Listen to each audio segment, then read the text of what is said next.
Chapter 6 A Little Shopping. As he spoke, we came suddenly out of the woodland into a short street of handsomely built houses, which my companion named to me at once as Piccadilly. The lower part of this I should have called shops, if it had not been that, as far as I could see, the people were ignorant of the arts of buying and selling. Wares were displayed in their finely designed fronts as if to tempt people in, and people stood and looked at them, or went in and came out with parcels under their arms. Just like the real thing, on each side of the street ran an elegant arcade to protect foot passengers. As in some of the old Italian cities, about halfway down a huge building of the kind I was now prepared to expect told me that this also was a center of some kind and had its special public buildings. Said Dick. Here you see is another market on a different plan from most others. The upper stories of these houses are used for guest houses, for people from all about the country are apt to drift up either from time to time as folk are very thick upon the ground, which you'll see evidence of presently, and there are people who are fond of crowds, though I can't say that I am. I couldn't help smiling to see how long a tradition would last. Here was the ghost of London still asserting itself as a center, an intellectual center for aught I knew. However, I said nothing except that I asked him to drive very slowly as the things in the booth looked exceedingly pretty. Yes, said he, this is a very good market for pretty things, and is mostly kept for the handsomer goods. At the Houses of Parliament market, where they set out cabbages and turnips, and such like things, along with beer and the rougher kind of wine, is so near. Then he looked at me curiously and said, "Perhaps you would like to do a little shopping, as it's called." I looked at what I could see of my rough blue dirt, which I had plenty of opportunity of contrasting with the gay attire of the citizens we had come across, and I thought that if, as seemed likely, I should presently be shown about as a curiosity for the amusement of these most unbusinesslike people, I should like to look a little less like a discharged ship purser. But in spite of all that had happened, my hand went down into my pocket again, where to my dismay it met nothing metallic except two rusty old keys, and I remembered that amidst our talk in the guest hall at Hammersmith, I had taken the cash out of my pocket to show to the pretty Annie, and had left it lying there. My face fell 50%, and Dick, beholding me, said rather sharply, Julia gasped, "What's the matter now? Is it a wasp?" "No," said I, "but I've left it behind." "Well," said he, "whatever you have left behind you can get in this market again, so don't trouble yourself about it." I had come to my senses by this time, and remembering the astonishing customs of this country, had no mind for another lecture on social economy and the Edwardian coinage. So I said only, "My clothes, couldn't I? You see, what do you think could be done about them?" He didn't seem in the least inclined to laugh, but said quite gravely, "Oh, don't get new clothes yet. You see, my grandfather is an antiquarian, and he will want to see you just as you are. And you know, I mustn't preach you, but surely it wouldn't be right for you to take away people's pleasure of studying your attire by just going and making yourself like everybody else. You feel that, don't you?" said he earnestly. I did not feel it's my duty to set myself up for a scarecrow amidst these beauty-loving people.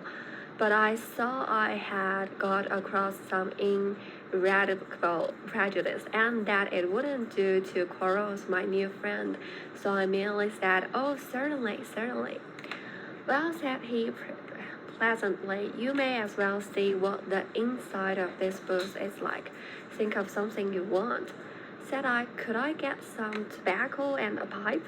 "Of course," said he. "What was I thinking of not asking you before?" "Well, Bob is always telling me that we non-smokers are a selfish lot, and I'm afraid he's right, but come along, here's a place just handy." Herewith he drew rein and jumped down, and I followed. A very handsome woman, splendid clad in figured silk, was slowly passing by, looking into the windows as he went. To her coat, Dick, "Maiden, would you kindly hold our horse while we go in for a while?" She nodded to us with a kind smile, and fell to patting the horse with her pretty hand. "What a beautiful creature," said I to Dick as we entered. "What, old gray locks?" said he with a sly grin. "No, no," said I. "Goldilocks, the lady. Well, so she is," said he. "It's a good job there are so many of them that every Jack may have his jail. Else I fear that we should get fighting for them." "Indeed," said he, becoming very grave, "I don't say that it does not happen even now. Sometimes, for you know love is not a very reasonable thing, and perversity and self-will are commoner than some of our moralists think." He added, in a still more sober tone, "Yes, only a month ago there was a mishap done by us that in the end cost the lives of 2 men and a woman. And as it were put out the sunlight for us for. Well, don't ask me about it just now. I may tell you about it later on." By this time we were within the shop or booth, which had a counter and shelves on the walls, all very neat, though without any pretense of showiness, but otherwise were not very different to what I had been used to. Within were a couple of children, a brown-skinned body of about 12, who sat reading a book, and a pretty little girl of about a year older, who was sitting also reading behind the counter. They were obviously brother and sister. "Good morning, little neighbors," said Dick. "My friend here wants tobacco and a pipe. Can you help him?" "Oh, yes, certainly," said the girl with a sort of demure alertness which was somewhat amusing. The boy looked up and fell to staring at my outlandish attire, but presently reddened and turned his head, as if he knew that he was not behaving prettily. "Dear neighbor," said the girl, with the most solemn countenance of a child playing at keeping shop, "what tobacco is it you would like?" "Latke," quoth I, feeling as if I were assisting at a child's game, and wondering whether I should get anything but make-believe. But the girl took a dainty little basket from a shelf beside her, went to a jar and took out a lot of tobacco, and put the filled basket down on the counter before me, where I could both smell and see that it was excellent Latakia. "But you haven't waited," said I, "and how much am I to take?" "Why," she said, "I advise you to cram your bag because you may be going where you can't get Latakia. Where is your bag?" I fumbled about and at least put out my piece of cotton print, and which does duty with me for tobacco pouch. But the girl looked at it with some disdain and said, "Dear neighbor, I can give you something much better than that cotton rag." And she tripped up the shop and came back presently, and as she passed the boy whispered something in his ear, and he nodded and got up and went out. The girl held up in her finger and thumb a red morocco bag, gaily embroidered, and said, "There, I have chosen one for you, and you are to have it. It's pretty and will hold a lot." Thereways she fell to scramble it with the tobacco and laid it down by me and said, "Now for the pipe, that also you must let me choose for you. There are 3 pretty ones just come in." She disappeared again and came back with a big bowed pipe in her hand, carved out of some hardwood very elaborately, and mounted in gold sprinkled with little gems. It was in short as pretty and gay a toy as I had ever seen, something like the best kind of Japanese work, but better. "Dear me," said I when I set my eyes on it, "this is altogether too grand for me, or for anybody but the emperor of the world. Besides, I shall lose it. I always lose my pipes." The child seemed rather dashed and said, "Don't you like it, neighbor?" "Oh, yes," I said, "of course I like it." "Well, then, take it," said she, "and don't trouble about losing it." "What will it matter if you do? Somebody is sure to find it, and he will use it, and you can get another."